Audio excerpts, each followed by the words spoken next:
사번할 차례죠? 다윗이 기럇 여아림에서 하나님의 교회를 메우려는데 실패한 이유는 무엇이고 실패한 후에 그는 어떻게 행동했는가? 역대상 13장 7절에서 4절 말씀. 하나님의 교회를 세수로에 싣고 아비나답의 집에서 나오는데 무사와 아히오는 수레를 몰며 다윗과 이스라엘 온 무리는 하나님 앞에서 힘을 다하여 뛰놀며 노래하며 수금과 비파와 소고와 제비가 나팔로 연주하니라. 이돈의 타작 마당에 이르러서는 소들이 뛰므로 묵사가 손을 펴서 괴를 붙들었던 묵사가 손을 펴서 괴를 붙들므로 말미암아 여호와께서 진노하사 치심에 그가 거기 하나님 앞에서 죽으니라. 여호와께서 우사의 몸을 찢으셨으므로 다윗이 노하여 그것을 베레스 우사라 부르니 그 이름이 오늘까지 이르니라. 그날에 다윗이 하나님을 두려워하여 이르되 내가 어떻게 하나님의 교회를 내 곳으로 오게 하리요 하고 다윗이 교회를 옮겨 자기가 있는 다윗성으로 메어들이지 못하고 그 대신 가드 사람 오벳에돔의 집으로 메어가니라. 하나님의 교회와 오벳에돔의 집에서 그의 가족과 함께 석 달을 있으니라. 여호와께서 오벳에돔의 집과 그의 모든 소에 복을 내리셨더라. 사실 이 장면은 다윗한테 굉장히 결정적인 것 중에 하나죠. 왜냐면 왕이 되고 이때까지 승승장구했거든요. 그러니까 뭐 거칠 것이 없이 여기까지 왔는데 사람한테 실패한 것도 아니고 하나님한테 이게 거절을 당한 거란 말이에요. 그러나 이게 어떻게 생각하면 이거는 다윗한테 엄청난 사건입니다. 그 하나님이 가장 귀중한 분 아니에요. 근데 거기서 지금 딱 제동이 걸린 거예요. 왜 그랬을까요? 네, 하나님 말씀대로 하지 않았기 때문에 또 어떤 것들이 있을까요? 하나님 말씀대로 안 했기 때문이죠. 결론적으로는. 그렇지만 그 이면 가운데 하나님이 다윗한테 뭘 요구했을까요? 그러니까 네가 내 뜻대로 안 하면 너 망할 수도 있다라고 하는 사실들을 보여준 거죠. 그러니까 이 엄청난 경고죠, 경고 사실은. 경고입니다, 경고, 하나님의. 예, 그렇죠. 여기 어떤 것들이 잘못됐죠? 그러니까 이방인의 방식을 따른 거잖아요, 그죠? 옛날에 이방인들이 그 베스메스로 고등학교를 술에 태워갖고 보내니까 따지도 묻지도 않고. 그대로 하면 되는 줄 알고. 예, 예. 그래갖고 그냥 하나님이 이방인이니까 봐준 거지. 여기에서 우리는 뭘 볼 수가 있어요? 그렇게 한 것에 대해서. 예. 그러니까 지금 이들이 율법을 등한히 했다는 얘기죠. 율법을 등한히 했다는 얘기죠.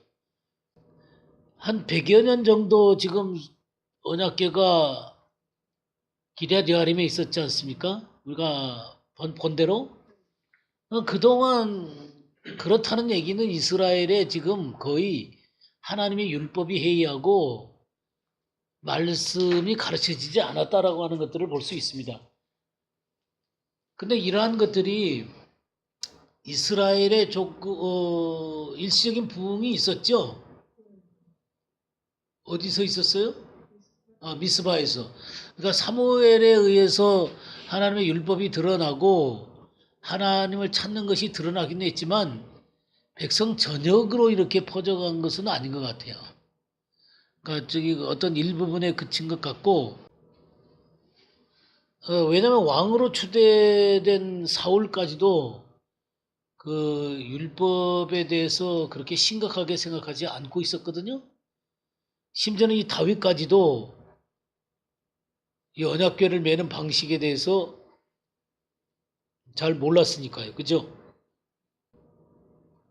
이런 상황이었고, 특별히 그 역대 그 실패한 이유 중에 하나를 제가 이번에 그 역대상 강의하면서 얘기한 것 가운데 그냥 10월 시내부터 하마더기까지 온 이스라엘을 불러 모으고 기럇 여아림에서부터 하나님의 궤를 저기 메우고자 했잖아요. 그래서 지금 왕이 된 그 기쁨. 그러니까 헤브론에서 7년 반 있다가 예루살렘으로 그냥 그 이스라엘 모든 사람이 다 추대 갖고 올라왔거든요. 그러니까 이 헤브론은 유다의 왕이죠. 근데 이 온 이스라엘이 그냥 다윗한테 와갖고 왕으로 추대를 해갖고 올라오니까 좀 들떴던 것 같아요. 이 다윗이. 그래서 들떠놓으니까 하나님 앞에 이렇게 그 철저하지 못했던 이 다윗의 모습을 볼 수 있습니다.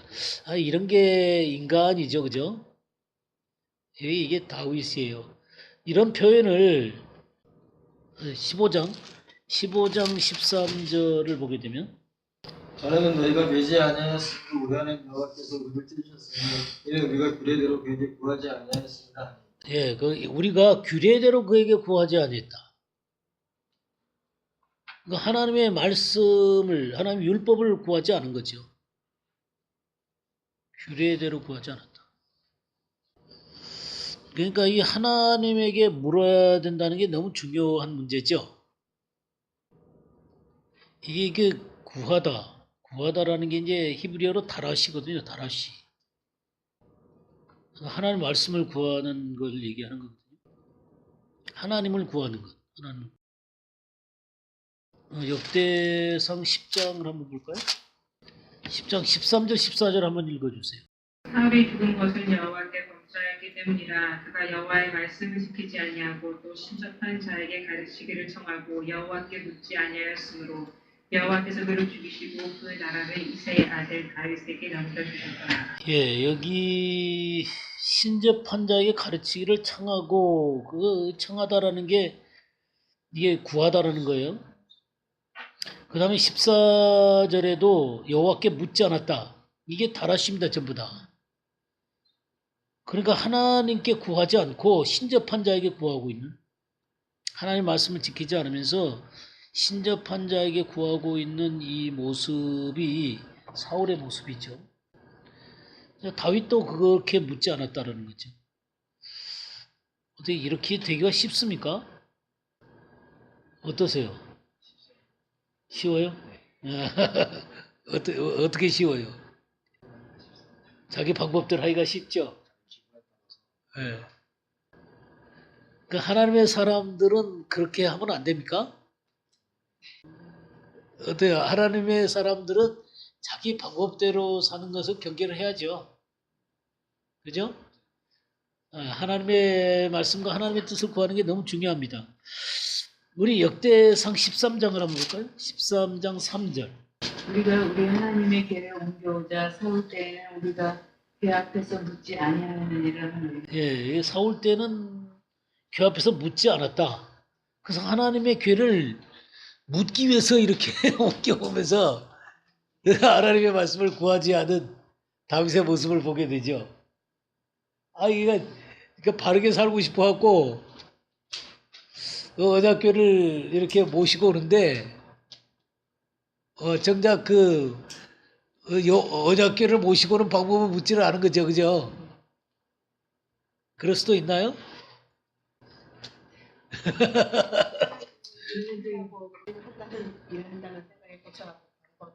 그러니까, 그러니까 근본적인 동기는 좋은데, 그런 하나님은 동기만 좋다가 되는 게 아니라 하나님의 방식이 있단 말이죠. 그게 굉장히 중요한데 그걸 묻지 않을 수도 있다는 얘기죠. 역대상 16장 한번 봅시다. 16장 11절.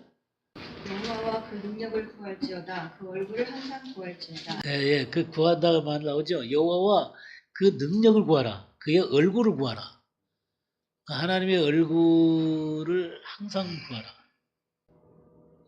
그 능력을 구하라. 그러니까 하나님을 찾는 것을 얘기하는 것이죠. 간절히 찾고 찾는 자가 만나는데 갈망하는 거죠. 하나님을 갈망해야 되는 거죠. 그리고 구체적인 하나님의 뜻을 묻는 것이 굉장히 중요한데 우리 역대상 28장 8절도 한번 보겠습니다. 말씀. 이제 너희는 온 이스라엘 여호와의 회중이 보는 데서와 우리 하나님이 들으시는 데서 너희 하나님 여호와의 모든 계명을 구하여 지키기로 하라. 그리하면 너희가 이 아름다운 땅을 누리고 너희 후손에게 끼쳐 영원한 기업을 되게 하리라. 예, 이제 다윗이 그 마지막에 가까울수록 그는 하나님의 계명을 구하는 것들을 볼 수 있습니다. 그러니까 이 언약궤를 인도할 때 하나님의 그 규례를 구하지 않았던 이 다윗이 이제 사람들에게 여호와의 모든 계명을 구하라 그랬죠. 구하여 지키기로 하라. 이렇게 그 하나님의 계명과 말씀을 구하는 것들을 볼 수 있습니다. 이게 이제 구한다라는 말이죠. 우리 전도서 한번 볼까요? 전도서 5장 1절에서 7절까지 한번 읽어주세요. 너는 하나님의 집에 들어갈 때에 내 발을 삼갈지어다. 가까이 하여 말씀을 듣는 것이 우매한 자들이 재물 드리는 것보다 나으니 그들은 악을 행하면서도 깨닫지 못함이니라. 너는 하나님 앞에서 함부로 입을 열지 말며 급한 마음으로 말을 내지 말라. 하나님은 하늘에 계시고 너는 땅에 있음이니라. 그런즉 마땅히 말을 적게 할 것이라. 걱정이 많으면 꿈이 생기고 말이 많으면 우매한 자의 소리가 나타나느니라. 내가 하나님께 서원하였거든 갚기를 더디게 하지 말라. 하나님은 우매한 자들을 기뻐하지 아니하시나니 서원한 것을 갚라. 서원하고 갚지 아니하는 것보다 서원하지 아니하는 것이 더 나으니 내 입으로 내 육체가 범죄하게 하지 말라. 천사 앞에서 내가 서원한 것이 실수라고 말하지 말라. 어찌 하나님께서 내 목소리로 말미암아 진노하사 내 손으로 한 것을 멸하시게 하랴. 꿈이 많으면 헛된 일들이 많아지고 말이 많아도 그러하니 오직 너는 하나님을 경외할지니라. 예. 여기 지금 1절 말씀이 뭐예요? 너 내 발을 하나님의 집에 들어갈 때 내 발을 삼갈지어다 그랬는데 그럼 들어가지 말라는 얘기입니까? 어떠한 얘기예요? 내 발을 삼가는 것은 들어가지 말라는 얘기예요? 그런 얘기입니까? 가볍게 들어가지 마라 그런 얘기죠. 그러니까 하나님 앞에 진실됨이 없으면 들어가지 마라 그런 얘기죠. 그러니까 들어갈 때는 진실되게 들어가라는 얘기죠. 그래서 가까이 하여 말씀을 듣는 것이 우매한 자들의 재물 드리는 것보다 나으니. 그러니까 말씀에 순종하는 것이 재물 드리는 것보다 낫다는 거예요.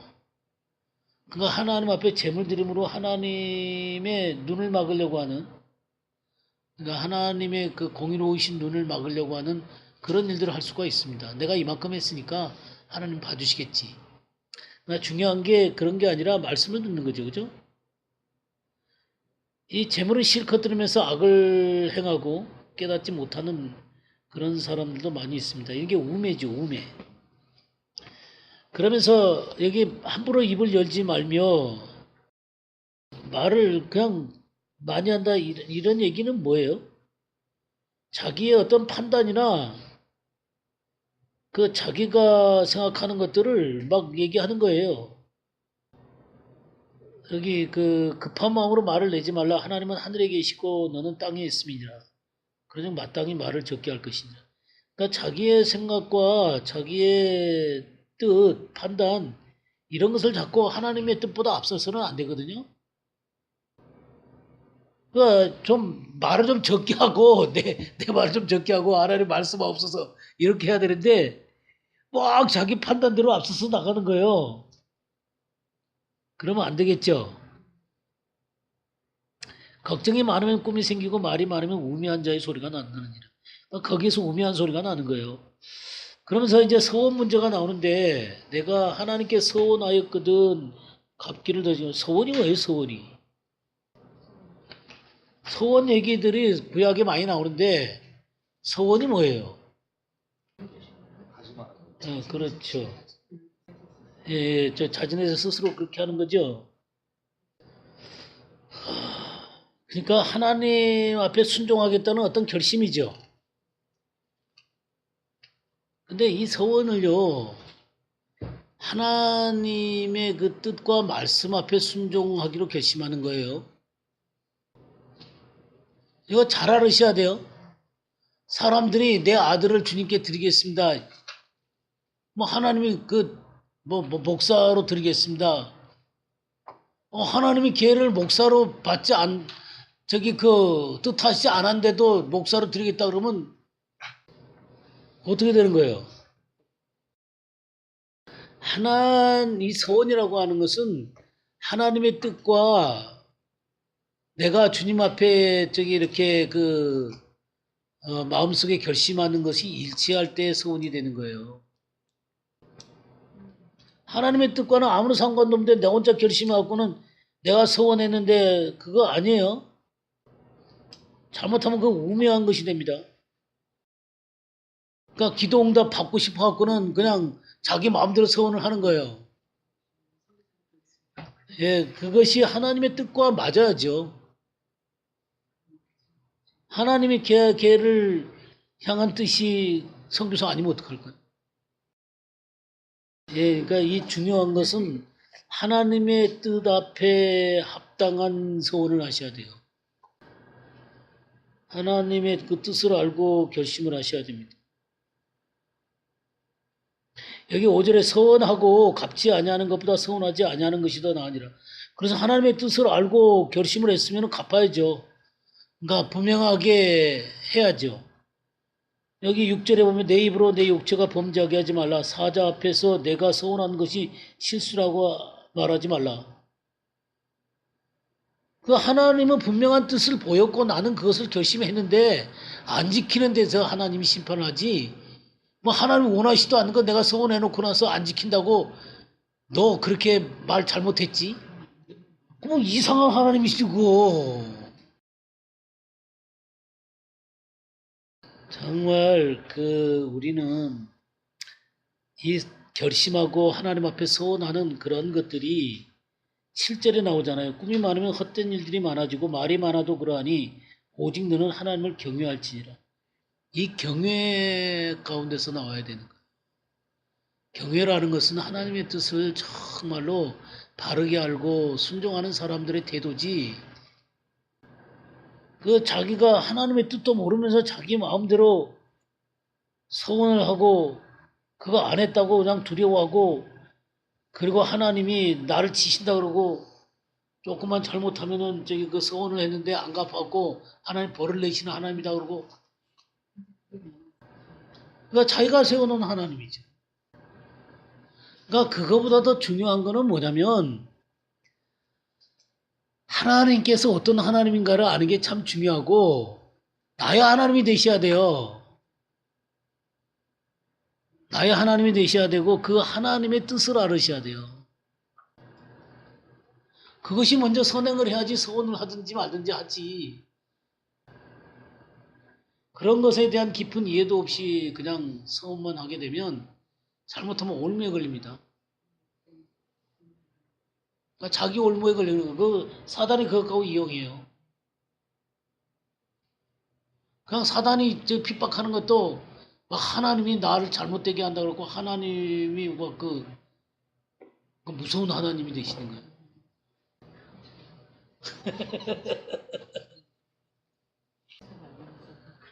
예, 참. 아니 자격도 안 되면서 무슨 선교사를 나가?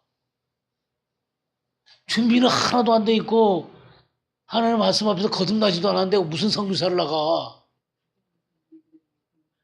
거듭났다 할지라도 선교사로서의 준비가 돼 있어야지. 아무나 선교사 하나? 그냥 아무나 주의를 하나? 아예 모든 사람이 다 주의를 해야죠. 당연히 모든 사람이 주의를 해야 되고 또 선교를 다 해야 되지만 하나님의 뜻과 관련해서 선교 나갈 때 소명이 있어야죠. 그러니까 이런 우리 서원이라는 것도 잘못된 개념이 바뀌어가 있고는 하나님에 대해서 이상한 그 개념을 갖고 있는 것입니다. 하나님이 그렇게 무지막지하신 하나님이면 어떡해. 그러니까 우리가 하나님의 말씀을 참 잘못 이해하고 있고 또 잘못 가르치는 사람들이 많아가지고 이런 것 갖고 그냥 사람들을 울고먹는 사람들이 있어요 또. 어쨌든 중요한 것은 하나님께 가까이 해서 그의 말씀을 듣는 것이 제일 중요합니다. 지금 다윗이 그거를 안 했기 때문에 이 깊은 실패를 맛본 거예요. 그러니까 이 교훈을 배움으로 말미암아 다윗은 철저하게 이제 하나님의 말씀을 구하는 사람이 되게 된 것이죠. 그러니까 참된 예배자다. 참된 예배자들은 하나님께 가까이에서 그분의 말씀을 듣는 사람들입니다. 그 말씀을 들어야 참된 예배가 나오는 거예요. 말씀도 안 들으려고 그러면서 예배를 드린다고 어떻게 생각하십니까? 근데 말씀을 잘 안 들으려고 그러면서 예배 드릴 수 있습니까? 근데 많은 사람들이 예배 드리잖아요. 근데 하나님의 말씀 앞에 진짜 순종하려는 자세로 말씀을 듣습니까? 제가 예배를 드립니까? 그럼 뭐예요? 뭐 하는 거예요? 지금 이 전도서 5장에 뭐라 그랬어요? 가서 제물 드리는 것보다 그 우매자들이 하는 짓이라 그랬잖아요. 우매한 자들이 제물을 드리는 것보다 낫다. 예배를 드리면서 은혜 받았습니다. 하나님, 그 목사님한테 이제 저도 이제 설교를 하고 나면 은혜 받았습니다. 이제 그런 사람들 많이 듣거든요. 또 사람들이 은혜 받았습니다라고 할 때 내 귀에 듣기 좋았습니다 하는 소리냐 아니면 진짜 하나님께서 나에게 주신 말씀이 있습니다. 그 말씀을 순종하겠습니다 하는 그런 거냐 이런 차이가 있는 거죠. 근데 뭐 설사 그 내용을 잊어버렸다 하더라도 그것을 사는 사람이 있잖아요. 그러나 그걸 살지 못하는 사람들이 있고.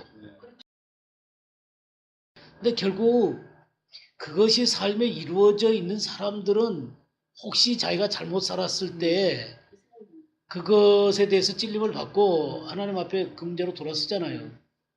근데 그것이 삶이 안 된 사람들은 그때 찔림을 받고도 그냥 나오면 잊어버린단 말이죠. 근데 계속해서 지속적으로 구하는 사람들만이 그것을 자기의 삶 가운데 옮길 수 있어요. 그러니까 매일매일의 삶 가운데서 하나님의 말씀을 구하고 하나님을 찾는 사람들이 그것을 지키는 거예요. 근데 그냥 주일날 와가지고 한번 말씀 듣고 결심하고 아무것도 안 해. 예. 그리고 나서 또 주일날 또 와. 그러니까 아까 전도서 5장에 그 경외한다 그랬잖아요. 그러니까 경외하는 사람들만이 하나님의 말씀을 지킬 수가 있거든요. 근데 이 경외라는 게 어떻게 와요? 예, 경외라는 게 잠언 2장 1절에서 5절 한번 보겠습니다. 내 아들아, 내가 만일 나의 말을 받으며 나의 계명을 내게 간직하며 내 귀를 지혜에 기울이며 내 마음을 명철에 두며 지식을 불러 구하며 명철을 얻으려고 소리를 높이며 은을 구하는 것 같이 그것을 구하며 감추어진 보배를 찾는 것 같이 그것을 찾으면 여호와 경외하기를 깨달으며 하나님을 알게 되리니. 예, 그랬죠. 5절에 여호와 경외하기를 깨닫는다 그랬죠. 어떤 사람이 그런다 그랬어요? 말씀을 받고 간직하고 기울이고 명철에 두고 명철을 마음에 두고 지식을 불러 구하고 소리를 높이고 그냥 그것을 구하면서 보배를 찾는 것까지 찾고 이건 뭐 어떻게 하는 거예요? 부단히 노력하는 거죠. 하나님의 말씀을 얻으려고 부단히 노력하는 거예요. 여러분들 저에 의해서 신앙생활 하는 건 아니죠? 제가 원동력이 돼서 신앙생활 하는 건 아니죠? 제게 의존돼 있으면 안 되는 거예요. 예? 그러니까 제가 여러분들한테 이 동기에 유발을 시킬 수도 있고 또 도움을 드릴 수도 있어요. 그러나 여러분들의 믿음이 깊어져 갈수록 스스로가 분발해서 주님 앞에 더 나가야 됩니다. 그럴 때 제가 도움이 더 되고 또 여러분들을 더 주님께로 더 나아갈 수 있도록 그 유발시키는 그런 사람이 될 수도 있는데 오로지 제가 한 말에만 의존을 하시면 안 되는 거예요. 여러분들이 주님 앞에 부단히 나가려고 하는 그런 것과 함께 저한테 말씀을 배울 때 그 말씀이 여러분에게 양약이 될 수 있는 것이죠. 말씀을 받고 간직하고 귀를 기울이고 뭐 그 불러 구하고 소리를 높이고 말이죠. 보배를 찾는 것 같이 찾고 이런 태도를 가져야 여호와 경외하기를 깨닫는 거예요. 그 1장에도요. 1장 23절 한번 봐보세요. 제가 예전에도 한번 말씀을 드린 것 같은데 1장 23절 나의 책망을 듣고 돌이키라. 보라, 내가 나의 영을 너희에게 부어주며 내 말을 너희에게 보이리라. 예, 하나님의 영을 부어주고 하나님의 말씀을 우리들에게 보이는 것은 어떨 때예요? 책망을 듣고 돌이킬 때. 예, 책망을 듣고 돌이킬 때 하나님의 영을 부어주시는 거예요. 그리고 하나님의 말씀을 깨닫게 해주시는 거예요. 그러니까 실제적으로 말씀을 듣고 돌이키는 작업이 필요하다는 거예요. 그러니까 이게 다 맞물리는 거예요. 깨닫게 되면 돌이키고 돌이키게 되면 더 깨닫게 되고 하나님의 영이 부어지고 그러니까 하나님의 영이 부어지는 게 너무너무 중요해요. 그러니까 하나님의 영이 부어지면 모든 게 다 쉽거든요. 근데 하나님의 영이 부어지지 않으면 모든 게 다 힘들어요. 내가 내 스스로 그걸 뭐 머릿속에 지혜로 아무리 지어 짠다 해도 잘 됩니까? 그러니까 하나님의 지혜가 이 영이 부어지셔서 하나님의 지혜로 우리 영을 감동시킬 때 우리의 혼도 열리고 또 이 하나님의 말씀도 깨달아지고 그렇게 되는 것이죠. 자, 5번 문제 보겠습니다. 다윗은 하나님의 궤를 위해 무엇을 준비했고 새롭게 어떤 방식으로 하나님의 궤를 옮겼는가? 역대상 15장 1절에서 2절에서 2절. 다윗이 다윗성에서 자기를 위하여 궁전을 세우고 또 하나님의 궤를 둘 곳을 마련하고 그것을 위하여 장막을 치고 다윗이 이르러 레위 사람 외에는 하나님의 궤를 맬 수 없나니 이는 여호와께서 그들을 택하사 여호와의 궤를 메고 영원히 그를 섬기게 하였습니다 하고 그들에게 이르되 너희는 레위 사람의 지도자이니 너희와 너희 형제는 몸을 성결하게 하고 내가 마련한 곳으로 이스라엘의 하나님 여호와의 궤를 메어 올리라. 전에는 너희가 매지 아니하였으므로 우리 하나님 여호와께서 우리를 찢으셨으니 이는 우리가 규례대로 그에게 구하지 아니하였음이라 하니 이에 제사장들과 레위 사람들이 이스라엘 하나님 여호와의 궤를 메고 올라가려 하여 몸을 성결하게 하고 모세가 여호와의 말씀을 따라 명령한 대로 레위 자손이 채 하나님의 궤를 꿰어 어깨에 매니라. 채로 그래야 되지 않나? 예, 채예가 아니라 채로 하나님의 궤를 깨어 이런 식으로 번역을 해야 될 것 같은데 그건 채로 그랬죠. 예, 그건 개혁정경이죠. 이건 개혁 개정이 이게 개혁 개정이라는 게 이래요. 예, 이게 채로가 맞죠, 채로. 어떻게 하나님의 말씀을 이렇게 함부로 고쳐놓고 말씀을 갖다가 이렇게 논리도 이상하게 만들어놨는지 정말 어떤 때는 이 개혁 개정 보면 막 화가 나요. 그러니까 하나님의 말씀을 고친다고 고쳤으면 좀 제대로 고쳐야 되죠. 아니 왜 멀쩡한 성경을 갖다 이렇게 틀리게 고쳐놓냐고요. 예, 무엇을 준비했죠? 예, 그러니까 다윗 장막을 만드는 거죠. 근데 그 궤를 옮기기 전에 그들이 뭐부터 했어요? 예, 몸을 성결하게 했죠. 예, 몸을 성결하게 하고 이 궤를 옮겼습니다. 그죠? 우리 몸을 성결하게 하는 게 참 중요해요. 궤를 옮기는 것은 사역을 하는 거잖아요. 그죠? 하나님의 말씀 앞에 순종해서 사역을 하는 것입니다.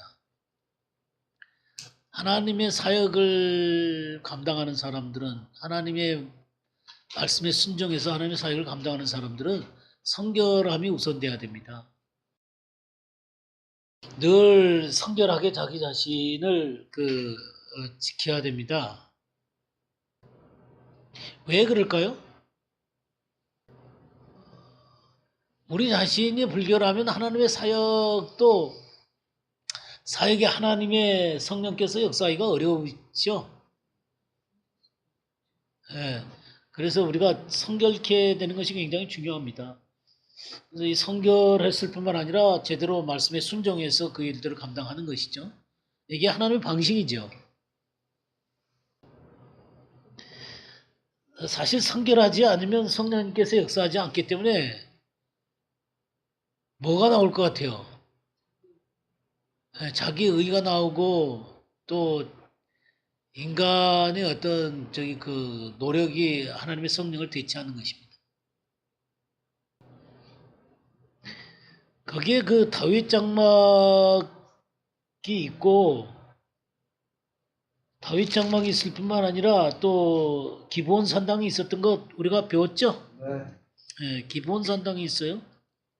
기브온 산당 우리 역대상 16장 39절 40절. 제사장 사독과 그 형제 제사장들에게 기본 산당에서 여호와의 성막 앞에 모시게 하여 항상 아침 저녁으로 번제단 위에 여호와께 번제를 드리되 여호와의 율법에 기록하여 이스라엘에게 명령하신 대로 다 준행하게 하였고. 예, 그랬죠. 여기 제사장 사독과 그 형제 제사장들에게 기브온 산당에서 여호와의 성막 앞에 모시게 하며 이 대제사장 그룹 가운데 사독 계열 있고 아비아달 계열 있죠? 예? 그럼 아비아달은 어디 갔어요? 아마 아비아달은 이 대제사장의 이 두 갈래로 한 갈래는 그 아마 다윗의 장막에서 일하지 않았을까 그런 생각이 듭니다. 사독에게 특별히 이 기브온 산당에 있는 그 성막에서 모시게 해서 여호와 율법에 기록한 대로 다 준행하게 그 번제를 드리게 했죠. 아비아달은 아마 다윗 장막에서 일을 했었던 것 같아요. 이 다윗 장막으로 갖다 놓은 것은 의도적이라고 제가 말씀을 드렸죠. 예? 의도적이었다. 아니 언약궤가 어디 들어가는 것이 정상이에요? 지성소 안으로 모시고 가야 되는데 지성소 안에 갖다 놓지 않고 그냥 그 장막 안에 이렇게 그 언약궤를 모시고 그 하나님께 경배를 하잖아요, 그죠? 네. 그 의미에 대해서 이해가 되셨습니까? 이해가 됐어요? 어떻게 이해됐어요? 그러니까 하나님의 법도가 있기 때문에 율법대로 바르게 한다면 지성소 안에다 모시는 게 당연한 거예요. 그러면 하나님의 법도대로 하려면 지성소로 들어가야 되는 게 당연한 거죠.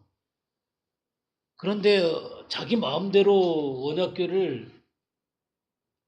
언약궤를 다윗의 장막에다가 모셔놓고 지성소를 비게 하는 거는 거기에 합당한 그 하나님의 어떤 경륜이나 말씀들의 의미들을 깊이 이해했을 때는 가능한 거지, 자기의 마음이 주님을 만나고 싶다라는 그런 마음 때문에, 간절함 때문에 하나님께서 그거 받아주는 거 아니거든요.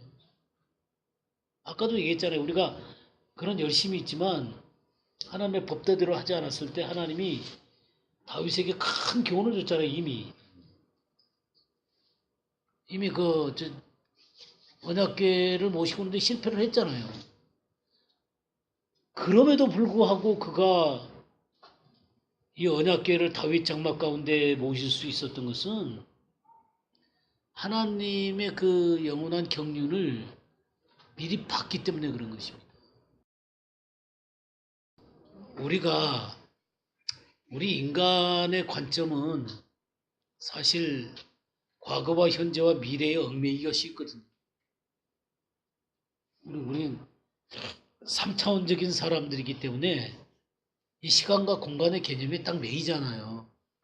그러나 하나님은 사실 3차원에 매이는 분은 아니거든요. 그러니까 시간과 공간에 안 매이시는 분이란 말이에요. 과거의 하나님이기도 하지만 현재의 하나님이기도 하고 미래의 하나님이시란 말이에요. 그걸 동시에 보시는 분이 하나님이시란 말이죠. 그러니까 다윗이 그 눈을 갖게 된 거예요. 그러니까 하나님이 그리스도 안에서 완전히 멜기세덱의 반차를 주셔서 이룰 그것을 다윗은 이미 본 거예요. 그게 시편 110편이잖아요. 한번 다시 볼까요? 저도요 이거 이해하고 너무너무 놀랐어요. 제가 참 이거를 주님 앞에서 깨달으면서 저 다윗 장막이 사실 굉장히 고민이었거든요. 어떻게 이럴 수가 있나. 근데 이 시편 110편 1절 2절 볼까요? 1절 2절 한번 봐보세요. 여호와께서 내 주에게 말씀하시기를 내가 네 원수들로 네 발판이 되게 하기까지 너는 내 오른쪽에 앉아 있으라 하셨도다. 여호와께서 시온에서부터 주의 권능의 규를 내보내시리니 주는 원수들 중에서 다스리소서. 예, 여호와께서 내주에게 말씀하실 내주가 누구예요? 아, 예수님이죠, 그죠? 지금 여호와도 주님이시잖아요. 내주도 주님이시잖아요. 그러니까 두 주님이 계시는 거예요, 지금. 여호와께서 내주에게 말씀하시기를 내가 내 원수로 내 발판이 되게 하기까지. 그러니까 마지막 완전히 그 사탄을 괴멸시킬 그때까지 너는 어디 앉아 있으라고요? 이거 하나님 우편에 앉아 있으라. 우리가 맨날 주기도문 사도신경 할 때 하나님 우편에 앉아 계시고 그 말 아니에요, 그 말. 그러니까 이거는 뭐를 본 거예요, 지금? 그냥 우리를 위해서 죽으시고 부활하시고 승천하셔서 하나님 보좌 우편에 앉아 있는 걸 본 거예요. 그것 아니면 이런 말씀을 어떻게 해요? 다른 방법으로 해석할 길이 있나요? 그러니까요. 뭐 그것까지 봤습니까? 2절 보세요. 여호와께서 시온에서부터 주의 권능의 규를 내보내시리니 주는 원수들 중에서 다스리소서. 시온에서 다스린단 말이에요. 그럼 이 시온에서 다스리는 거 언제 다스리는 거예요? 네, 재림하셔서 천년왕국 때 다스리시는 거죠. 천년왕국까지 다 얘기한 거예요. 네. 우리보다 더 먼저. 아니 이게 BC 1000년 전에 다윗이라는 사람이 우리가 이해한 거는 당연하죠, 그죠? 왜냐하면 예수님이 오셔서 그렇게 한다고 그랬으니까 요한계시록도 주시고 그랬으니까 뭐 그런갑다 이게 우리가 다 이해를 하는데 이것까지 봤단 말이에요. 이 기가 막힌 걸 좀 보세요. 이거를 못 보고 다윗의 장막을 이해를 할 수가 없어요. 이걸 봐야만 다윗의 장막이 이래서 생긴 거구나. 더더군다나 4절 보세요. 여호와는 맹세하고 변하지 아니하시리라. 이르시기를 너는 멜기세덱의 서열을 따라 영원한 제사장이라 하였도다. 멜기세덱의 서열을 따라. 이게 히브리서 7장에 나오는 얘기죠. 그럼 히브리서 7장에서 무슨 얘기했어요? 이게 히브리서 7장하고 창세기 14장에서 나오는 얘기를 맞물려서 하는 거예요. 창세기 14장에서 멜기세덱이 누구를 만났어요? 아브라함을 만났잖아요. 아브라함을 만났을 때 영원한 제사장으로 만났잖아요. 하나님의 제사장으로. 뭐 갖고 왔어요? 네, 떡과 포도주를 갖고 왔어요. 예수 그리스도의 살과 피를 갖고 온 거라고요. 그럼 아브라함이 뭐 했어요? 10분의 1을 드렸어요. 그분을 경배를 했다고요. 아브라함의 생애 가운데 이 2위 되신 성자 하나님을 그때 만난 거예요. 아브라함도. 근데 아브라함만 그런 게 아니라 다윗도 그걸 본 거예요. 우리 히브리서 멜기세덱에서 얘기를 하려니까 히브리 기자가 가만히 그 얘기를 하려고 보니까 사람들이 너무나 말씀을 못 알아들어. 그러니까 너네들이 때가 된 오래무로 선생이 될 때인데 아직 도의 조보가 무엇인지 그걸 들어야 된다고. 그러면 책망하잖아요. 좀 깊은 얘기를 하고 싶은데 도저히 그 깊은 얘기를 못 알아들으니까. 그렇죠. 쫙 관통을 한 거예요. 처음부터 끝까지를 다 관통을 한 거예요. 그러니 여호와 다윗 장막타 해놓고 그걸로 들어가는 거죠. 참나 우리야 이미 성경이 친구야 성경이 다 있고 뭐 그 사람들이 시작 있었어요? 다윗처럼 이렇게 그 처음부터 끝까지를 이렇게 그냥 관통해서 볼 수 있는 사람들이 쉽지 않았다는 거죠. 그러니까 역대상에 상을 쓴 사람들도 그것을 이해한 거죠. 역대상을 쓴 사람도 이해한 거예요. 이 역대상에 나오는 얘기잖아요. 다윗 장막이라는 게. 그러니까 그걸 본 사람들이에요. 그러니까 그걸 본 사람들이 있다는 거죠. 근데 신약 사람들 가운데서도 멜기세덱에 대해서 모르는 사람들 많아요. 멜기세덱의 반차를 쫓는다는 의미가 얼마나 어마어마한 건지. 그냥 멜기세덱은 예수님을 상징하는 거다 이런 정도는 알고 있을지 모르겠지만 멜기세덱의 반차를 쫓아서 새롭고 상길 가운데로 들어가는 것에 대해서 이해를 하는 사람들이 많지 않죠. 구약에 예수 그리스도가 잠깐 그 온전하게 육신을 입고 오시지는 않았지만 육신의 모습이나 그런 것으로 오시는 때가 있어요. 그냥 그런 어떤 순간순간들에 그 소돔 고모라 때 그러니까 그런 식으로 나타나시기도 하셨거든요. 이 멜기세덱도 마찬가지예요. 근데 이 멜기세덱은 사실 구약의 율법과 관련해 갖고 아론의 반차를 쫓는 대제사장의 그것이 있잖아요. 그러니까 그것과 대비되어서 멜기세덱의 반차를 쫓는 영원한 하나님의 제사장이란 말이에요. 그러니까 이 관계를 이 멜기세덱은 완전히 뛰어넘는 분이거든요. 그러니까 율법을 완전히 뛰어넘는 분이란 말이에요. 그러니까 그런 의미에서 이 멜기세덱의 반차를 쫓아 그 주님이 거기를 쫓는 제사장이라고 얘기하는 거는 율법을 완전히 이루시고 율법을 초월하신 분이 되는 거예요. 그러니까 우리가 예수 그리스도를 믿고 율법을 온전히 이룬 자로서 인정을 해주잖아요. 그리고 그 율법을 그 온전히 이룬 자로 인정할 뿐만 아니라 성령을 주셔서 율법을 행할 수 있도록 해주시는 거잖아요. 그러니까 우리가 멜기세덱의 반차를 쫓는 예수 그리스도를 따라서 새롭고 산 길 가운데 들어갔다는 게 어마어마한 거라는 거죠. 그건 다윗처럼 보게 된 사람이에요. 그러니까 다윗이 그걸 봤듯이 우리도 그걸 보는 거예요. 근데 우리야 이제 예수님께서 십자가에 돌아가시고 부활하셔서 승천하셨고 모든 것을 이루셨다는 것을 다 아니까 그야 뭐 우리가 믿음으로 지나가고 나가면 되는 건데 다윗이라는 사람은 예수님 오시기 전에 천년 전 사람이란 말이에요. 그 천년 전의 사람이 딱 다윗의 장막에 언약궤를 놔두고 거기로 들어가는 거예요. 새롭고 산길 가운데로 들어가는 거예요. 교통뿐만 아니라 하나님의 섭리에 대해서 기가 막히게 안 거죠. 우리 시편 40편도 한번 볼까요? 6절에서 8절까지 9절까지 한번 좀 읽어주세요. 주께서 내 길을 통하여 내게 들려주시기를 제사와 예물을 기뻐하지 아니하시며 번제와 속죄제를 요구하지 아니하신다시니라. 그때 내가 말하기를 내가 왔나이다. 나를 가르쳐 기록한 것이 두루마리 책에 있나이다.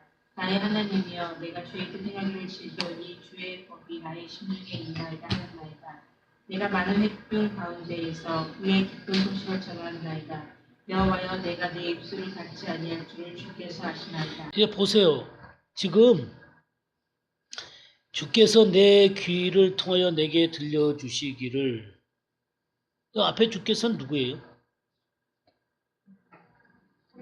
하나님이세요, 하나님. 성부 하나님이세요. 성부 하나님께서 내 귀를 통하여 내게 들려주시기를 제사와 예물을 기뻐하지 아니하시며 번제와 속죄제를 요구하지 아니하신다. 그러니까 번제와 속죄제를 요구하지 않고 뭘 요구해요? 그때 내가 말하기를 내가 왔나이다. 나를 이렇게 기록한 것이 두루마리 책에 있나이다. 그건 내가 왔다는 거예요. 나는 누구예요? 예수님이 오셨다는 거예요. 뭐 하러요? 속죄를 완성하기 위해서요. 그때 내가 말하기를 내가 왔나이다. 나를 가리켜 기록한 것이 두루마리 책에 있나이다. 구약 성경에 있단 말이야. 그 예수님께서 속죄를 하기 위해서 이 땅에 오신 거예요. 이걸 다윗이 썼어요. 이거 다윗이 그걸 본 거예요. 그러니까 다윗이 예수 그리스도의 이 속죄의 모습을 본 거예요. 그 속죄와 번제제가 아니라 이제는 그 두루마리 책에 기록된 그 인격적인 존재, 하나님의 아들, 그 예수님이 그 두루마리에 기록한 대로 내가 왔나이다. 하나님의 뜻을 행하기 위해서. 하나님의 뜻이 뭐예요? 창세기 3장 15절. 여자의 후손으로 오는 거예요. 기가 막히지 않습니까? 기가 막히죠. 이거 완전히 이게 신약 내용이죠. 이게 구약 내용입니까? 구약에 이런 것들이 들어있단 말이죠. 그 다음에 9절 보세요. 내가 많은 회중 가운데 의의 기쁜 소식을 전하였나이다. 이게 무슨 말씀이에요? 예, 교회에 의의 기쁜 소식을 전했다는 거예요. 하나님의 말씀을 전했다는 거예요. 복음을 전했다는 거예요. 그러니까 교회까지 바라본 거예요. 교회까지. 속죄만 아니라 교회까지 바라보신 거예요. 10절도 마찬가지죠. 내가 주의 공의를 내 심중에 숨기지 아니하고 주의 성실과 구원을 선포하였으며 내가 주의 인자와 진리를 많은 회중 가운데 감추지 아니하였나이다. 이 교회 가운데 하나님의 진리를 펼쳐 놓으실 것에 대한 얘기랑 참 기가 막히잖아요. 그죠? 이해가 되십니까? 예? 이런 놀라운 말씀들이 있다는 게 참 신기하지 않습니까? 우리 신약에만 그런 말씀이 있다고 자꾸 생각을 할 수 있죠. 우리가 시편 16편도 볼까요? 9절부터 11절까지 한번 볼까요? 이름으로 내 마음이 기쁘고 내 영광도 즐거워하며 내 육체도 안전히 구하리니 이는 내 영혼을 음부에 버리지 아니하시며 주의 거룩한 대로 썩지 않게 하실 것임이니이다. 주께서는 생명의 길로 내게 보이시리니 주의 앞에는 기쁨이 충만하고 주의 우편에는 영원한 즐거움이 있나이다. 네, 이것이 다윗의 시편이기도 하지만 바로 이 다윗의 시편 속에서 주님이 말씀하고 계시는 거예요. 10절 보세요. 이는 주께서 내 영혼을 수월해 버리지 아니하시며 이 죽음 가운데 영혼이 버리지 아니하시고 주의 거룩한 자를 멸망시키지 않으실 것임이니이다. 이게 뭐예요? 부활에 대한 얘기예요. 주께서 생명의 길을 내게 보이시니 부활의 길을 내게 보이시니 주의 앞에는 충만한 기쁨이 있고 주의 오른쪽에는 영원한 즐거움이 있나이다. 영원한 생명에 대한 기쁨이 있는 거예요. 그러니까 부활과 영원한 생명에 대한 기쁨을 노래하는 거예요. 이것이 사도행전 2장을 한번 보겠습니다. 22절부터 32절까지. 이스라엘 사람들아 이 말을 들으라. 너희도 아는 바에 하나님께서 나사렛 예수로 큰 권능과 기사와 표적을 너희 가운데서 베푸사 너희 앞에서 그를 증거하셨느니라. 그가 하나님의 정하신 뜻과 미리 아신 것대로 내어준 바 되었거늘 너희가 법 없는 자들의 손을 빌어 못 박아 죽였으나 하나님께서 사망의 고통을 풀어 살리셨으니 이는 그가 사망에서 매여 있을 수 없었으니라. 다윗이 저를 가르쳐 가르되 내가 항상 내 앞에 계신 주를 배웠으며 나로 유동치 않게 하기 위하여 그가 내 우편에 계시도다. 이러므로 내 마음이 기뻐하였고 내 입술도 즐거워하였으며 육체는 희망에 거하리니 이는 내 영혼을 음부에 버리지 아니하시며 주의 거룩한 자로 썩음을 당치 않게 하실 것이미로다. 주께서 생명의 길로 내게 보이셨으니 주 앞에서 나로 기쁨이 충만하게 하시리로다 하였으니 형제들아 내가 조상 다윗에 대하여 담대히 말할 수 있느니 다윗이 죽어 장사되어 그 묘가 오늘까지 우리 중에 있도다. 그는 선지자라 하나님이 이미 맹세하사 그 자손 중에서 한 사람을 그 위에 앉게 하리라 하심을 알고 미리 보는 고로 그리스도 부활하심을 말하되 저가 음부에 버림이 되지 않고 육신이 썩음을 당하지 아니하시리라 하더니 이 예수를 하나님이 살리신지라 우리가 다 이 일의 증인이로다. 예, 참 놀라운 얘기 아닙니까? 지금 이 부활에 대한 이 시편 16편을 얘기하면서 30절에 그는 선지자라 하나님이 이미 맹세하사 그의 자손 중에서 한 사람을 그 위에 앉게 하리라 하심을 알고 미리 본고로 그리스도의 부활을 말하되 그가 음부의 버림이 되지 않고 그의 육신이 썩음을 당하지 아니하리라 하시더니 이 부활을 미리 봤다는 거예요.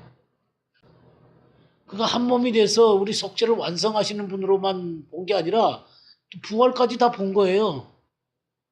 뭐 그리고 승천해갖고 하나님 우편에 계신 것도 보고 또 다시 오셔갖고 재림해갖고 천년왕국의 왕으로 다스릴 것도 얘기하시고. 그래 다윗이 그래서 다윗 장막으로 들어가. 그냥 구약에 있으면서 신약처럼 산 사람이에요. 그러니까 이런 어떤 배경도 모른 채 다윗 장막에서 예배한다 그러면 하나님의 율법을 그냥 아무렇게나 해도 되는 분으로 알게 된다고요. 당연히 율법 안으로 들어가야지. 율법에 기록된 대로 지성소 안에다가 모셔야죠. 근데 이 하나님의 말씀의 경륜 속에서 이 율법을 뛰어넘는 복음 안에서의 진정한 자유를 모른 채 다윗 장막 가운데 들어가 보세요. 방종이 되지. 하나님의 율법은 아무렇게 해도 되는 거구나. 그러니까 무율법주의자들이 되는 거예요.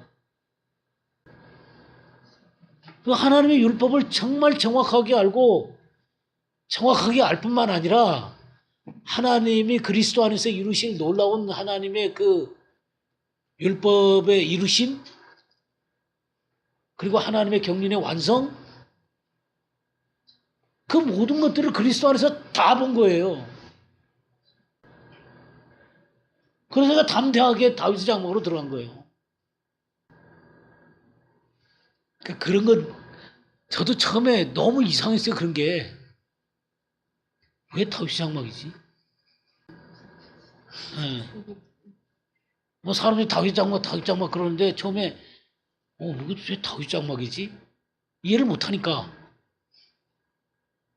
근데 하나님이 이거를 열어주시는데요. 전 이런 얘기 하는 사람 못 들었어요. 이런 얘기 하는 사람 진짜 못 들었어요. 없어요. 아니, 저도 들어본 적이 없어요. 그러니까, 그렇죠. 하나님의 영에 감동돼서 그런 거죠.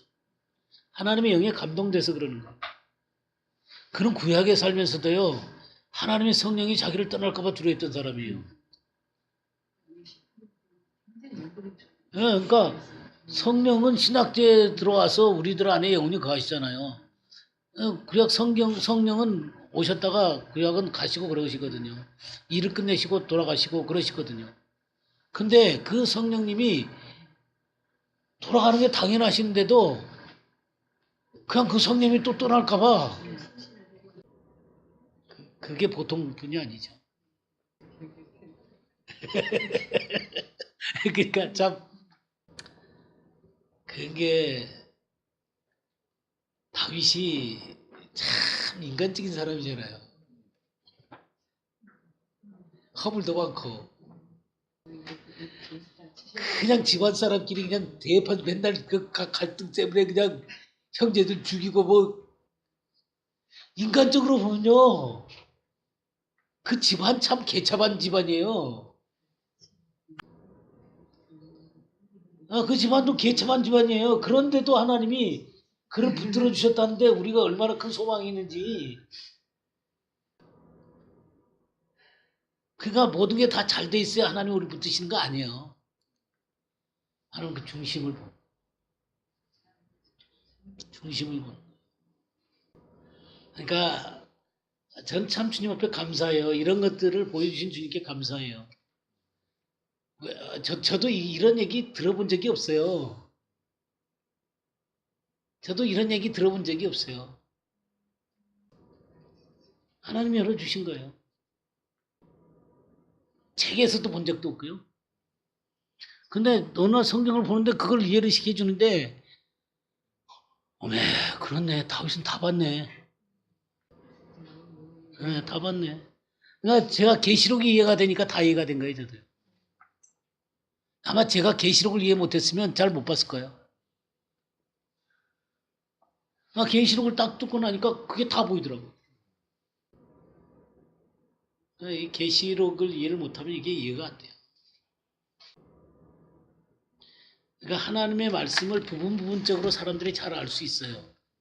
뭐 구약의 토라를 잘 안다든가, 또 선지서를 잘 안다든가, 또 복음서를 잘 안다든가, 또 바울의 로마서를 잘 안다든가.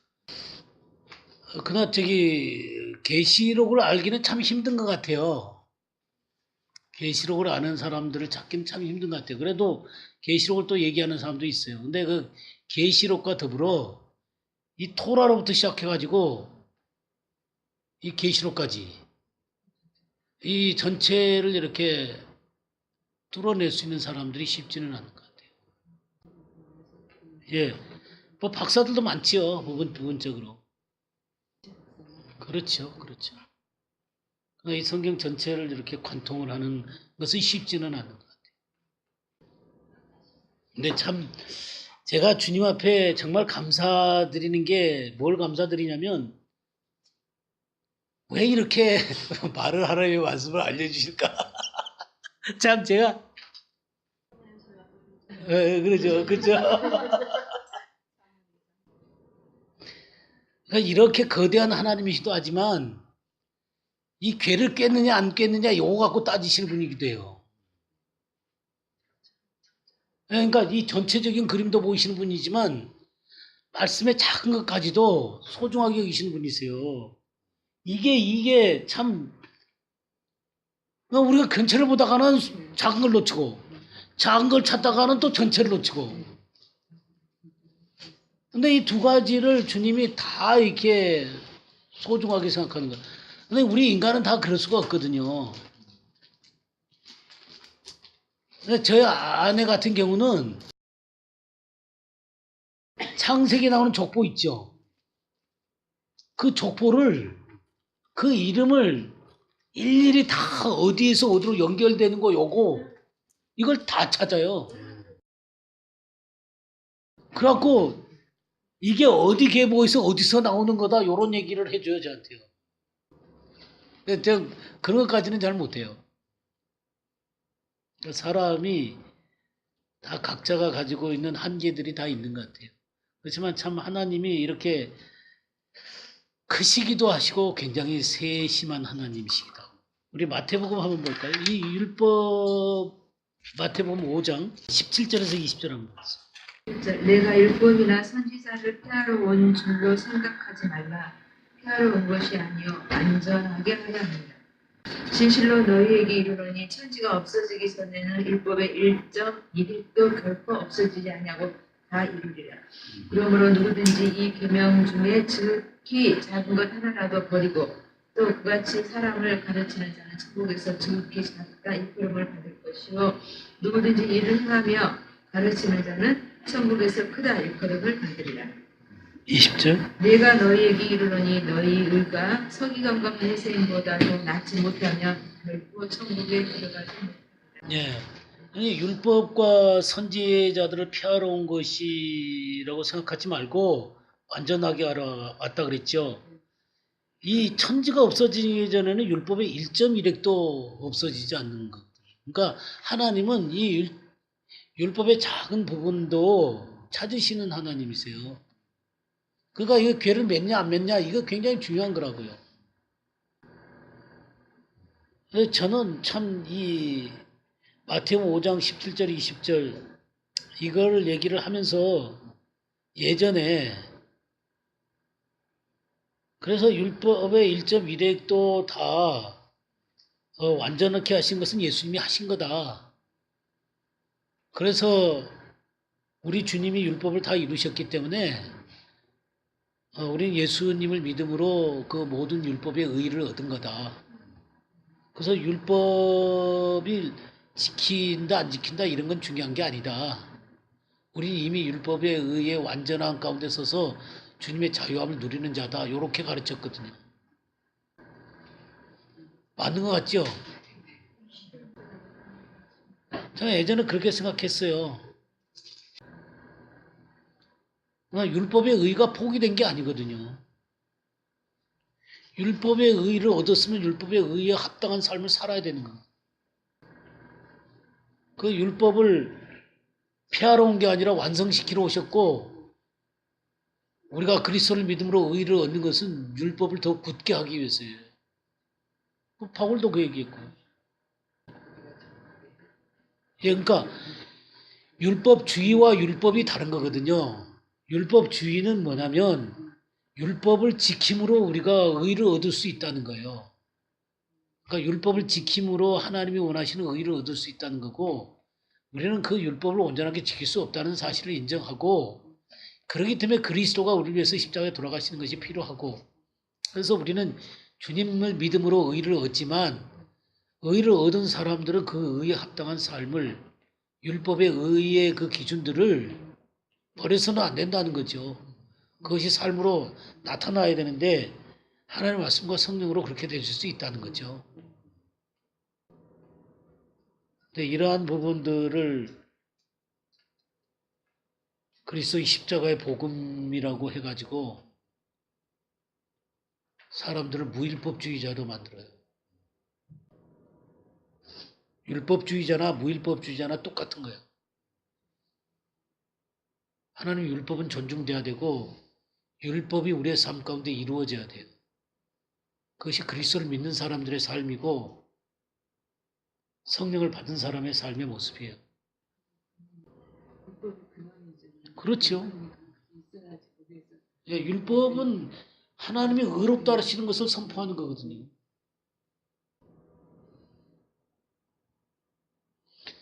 네, 오늘은 여기까지 하죠.